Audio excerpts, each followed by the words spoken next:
Well, we got to do front pads and rotors. At the very least, rotors on this car. I believe it's a 1998 Chevy Malibu. First thing we got to do is take the wheel off, so we'll pull the center cap off, break all the lug nuts loose, then we'll jack it up and finish taking lug nuts off. The center cap will come off. You just got to stick a flat blade screwdriver in there and pry around. Lug nuts look like they're 19 mil, so I'll grab my 19 mil socket. They're 19, so just break them loose. Now that we got the tire off, we got to get the brake caliper off. I believe it is a 13 mil, but it is a 13 mil.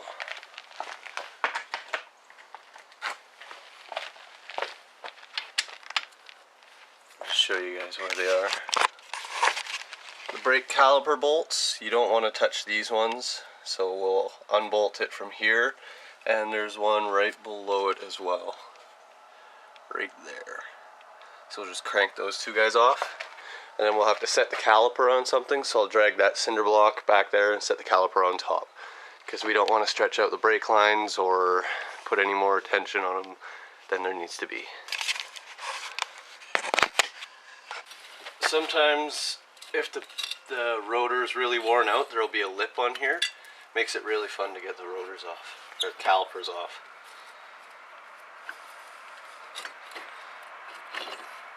And it seems to be exactly what's going on.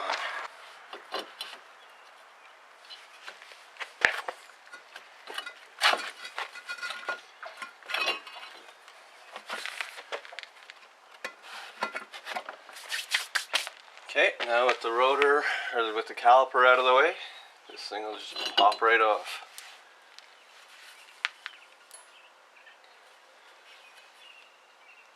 You can see it's got a bit of discoloration around the edge. It got a little bit warm and it's warped, so I'll grab the new part, toss her on, replace the brake pads, and Bob will be your uncle. These are the part numbers we're using. These are the rotors. And these are the pads. Okay, so we'll just toss this guy onto here. Now I'll get the pads out. Okay, your pads might be stuck like these ones were, but just take a tool and just pry it out like that. They're not bolted in or anything, they just come out simple as that.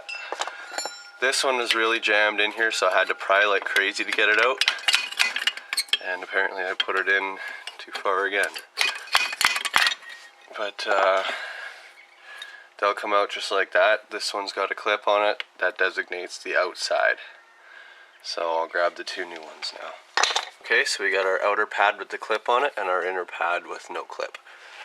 These things are a lot thicker, so I'm probably going to have to compress the piston, which can be fun if you don't have the proper tools. Okay, but before we put those in, I didn't look through the box properly, and we got these brand new parts. Okay, well, we've got 4 of these and 2 of these. Okay, for the old ones, to get them out, I just took a screwdriver and pried down there. This one has yet to come out. The new ones install in the exact same way. Just sneaky.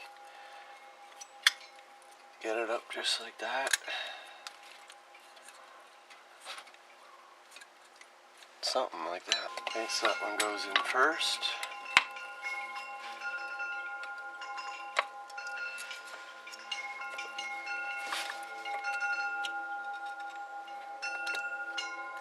Now they're not sitting right because of all the surface rust preventing them from seating properly.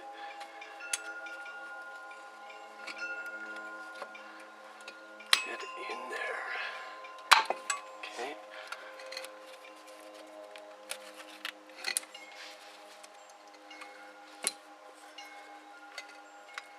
There's one. And then this one goes in.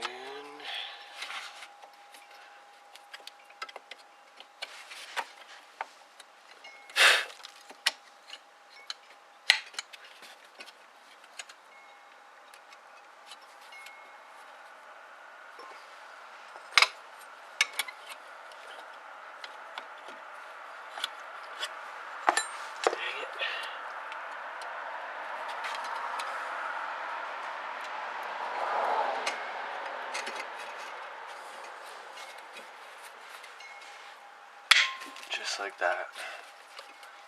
Those are sitting better already.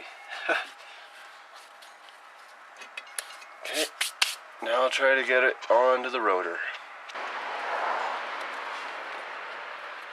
And we still don't have enough clearance. Holy, we really don't. Okay, I'm gonna have to compress that piston some more. Okay, so I was having a hell of a time trying to compress this, so I went and I found a big C-clamp, and what I did is I basically put the one side on the piston and the other side on the back and just friggin' torque her down until she seats flush.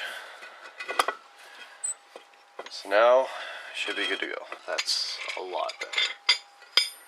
So I'll get this guy put back together, get the new brake pads in, and Bob's your uncle.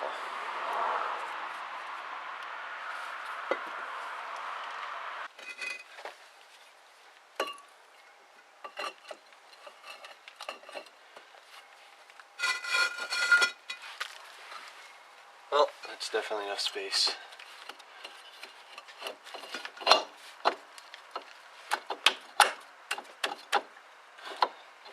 Okay, well my batteries are going to die for sure now, so I'll just get that guy bolted back on, put the tire back on, and do the other side.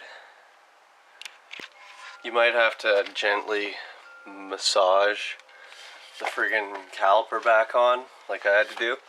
And another trick is if this keeps flopping around on you, just put a couple lug nuts on there. Don't torque them down or nothing, just snug them up so that the rotor sits flush. So I got the 2 bolts in the back now, I'll just tighten them up and put the tire back on.